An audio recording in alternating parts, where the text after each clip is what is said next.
Hello friends, in this video I will show how to fix arrow keys don't move from Excel cell to cell. So guys, if you are facing this problem, so to resolve this problem,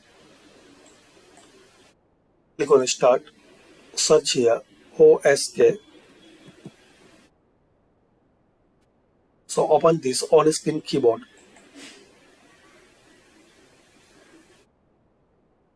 Now here guys you will see scroll lock.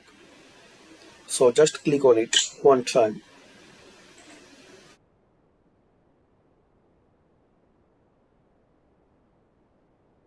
So just turn on and turn off scroll lock and try. Hopefully this method will work and it will resolve this error. Arrow keys don't move from Excel cell to cell. And so thanks for watching and comment this method work for you or not.